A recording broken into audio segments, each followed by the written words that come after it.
كارثة كبيرة تم الإعلان عنها بوسائل الإعلام الألمانية، وهي جريمة بشعة ارتكبها شخص تم وصفه بكل وسائل الإعلام بأنه سوري الجنسية. لم يقولوا ألماني لديه جنسية مثلا أو يعني وضع لجوء ما هو، ولكن قالوا سوري الجنسية ضد فتاة عمرها 17 عام، هو عمره 24 سنة.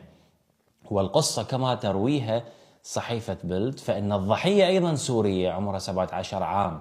قبل أن ندخل بالتفاصيل اشترك بالقناة الآن وفعل جرس التنبيهات حتى توصلك إشعارات القناة أول بأول وما يفوتك شيء، وشكرا لمن سيضغط على زر الإعجاب، هذا الشيء يعتبر مساعدة كبيرة إلي وللقناة.